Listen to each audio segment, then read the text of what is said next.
वाली बहू। शादी के पहले से ही विभा को कपड़े धोने का बड़ा शौक था।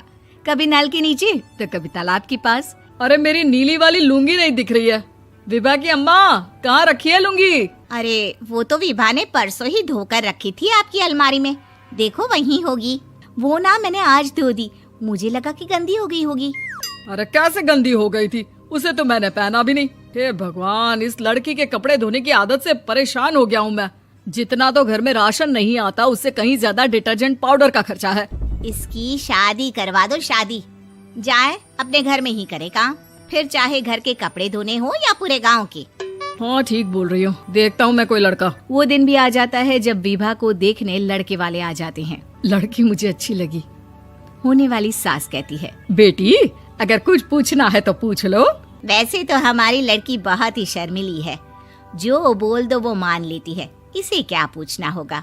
अरे कैसी बात कर रही हो माँ, मुझे इन लोगों के घर रहना है, सवाल तो कई है। हाँ हाँ बेटा पूछ लो ना, क्या पूछना है। आप लोगों के घर कपड़े कौन धोता है? सास का मुंह बन जाता है। देखो अगर तुम ये कहना चाहती हो कि तुम्हें कपड़े धोने नहीं आते तो सुन लो, कपड़े मैं ही धोती हूँ, लेकिन तुम्हारे आ जाने के बाद मैं रुमाल तक नहीं धोऊंगी। अरे चुप रहना भाग्यवान, बहू बेचारी घर आई नहीं, उसे डराना शुरू कर दिया। वो क्या है ना बिटिया, अभी तक तो ये कल्लू की माँ ही धोती थी, लेकिन अब तुम्हारे पापा तो दहेज में वॉशिंग मशीन देंगे ही। तभी विभा की माँ बोल पड़ती है, सवाल भी पूछा तो क्या। वैसे भाई साहब, मशीन की तो फिर भी कपड़े धोने की कैपेसिटी होती है। मतलब जो बिटिया दे रहे हैं ना विभा, इसे कपड़े धोने का बहुत शौक है। ये आप लोगों के क्या, आस पड़ोस गांव मोहल्ले सबके कपड़े धो दे और उफ तक ना करे। बाहर देखा नहीं आपने कितने कपड़े सूख रहे हैं, सब हमारी बिटिया ने ही तो धोए हैं। बस भी करो ना माँ, शर्म आ रही इतनी तारीफ सुनकर। और तो और एक दाग निकाल कर दिखाओ तो मान जाऊं। हाँ अच्छा माफ करना बेटा, मैंने गलत समझा, हमें तो रिश्ता बहुत पसंद है। और ऐसे जुड़ जाता है रिश्ता कपड़े धोने का शौक रखने वाली विभा का। उसकी शादी हो जाती है कोयला फैक्ट्री में काम करने वाले कल्लू के साथ। शादी के बाद अचानक विभा चिल्लाती हुई सास के पास आती है। सासू माँ, अरे सासू माँ कहाँ है आप? ये तो धोखा है, धोखा दिया आप लोगों ने मुझे। इसे ससुर के चक्कर के बारे में पता चल गया।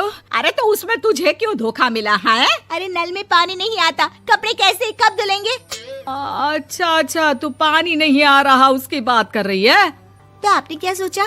कुछ नहीं। अच्छा तेरी माँ ने कहा था कि कपड़े धोने का शौक है तुझे, याद आया मुझे।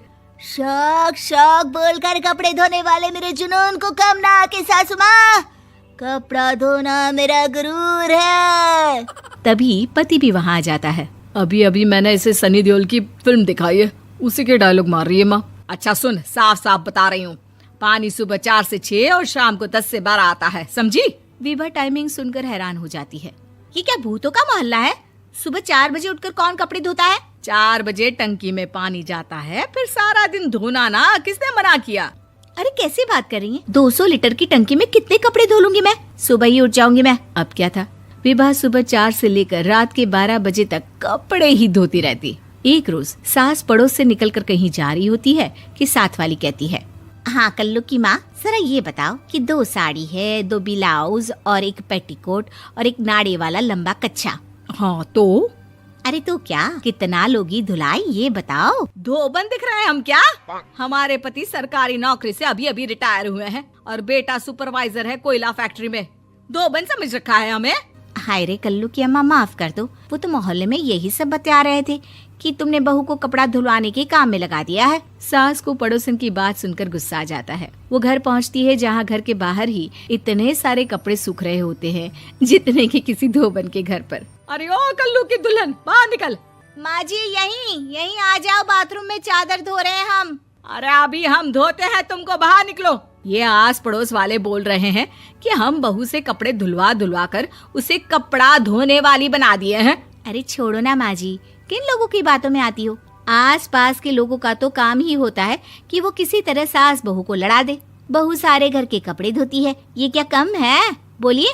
सास को भी लग जाता है कि वो बहू का ये सनकीपन नहीं छुड़वा सकती, इससे अच्छा है कि खुद ही चुप हो जाए। एक रोज सास और बहू मंदिर जाते हैं, जहाँ सास की साड़ी वहाँ खड़ी भीख मांगने वाली से मिलती है। माँ जी क्या बात है, आपकी साड़ी उस भिखारन से कितनी मिल रही है ना? हाँ हाँ देखो तो, दोनों की साड़ी मिल रही है। क्या बात है कल्लू की अम्मा, तुम खुद को तो अफसर की बीवी बताती हो और ऐसी सिंपल सी प्लेन साड़ी पहनकर घूमती हो। सिंपल और प्लेन नहीं है ये साड़ी। तो क्या सोने के धागे से फूल बने हैं?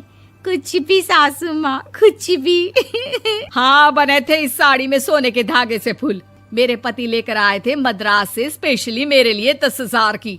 ताहे भाई साहब इस भिखारन के लिए भी सेम टू सेम साड़ी लेकर आए होंगे 10,000 की। सास उस वक्त तो कुछ नहीं कहती, लेकिन बहू के साथ घर आती है और अलमारी से एल्बम निकाल कर लाती है। ये साड़ी देख रही है, ये वही साड़ी है जिसे मैंने अभी पहना था। इस साड़ी में ये जो चमकदार फूल दिख रहे हैं ना, ये सोने के धागों से काढ़े गए हैं।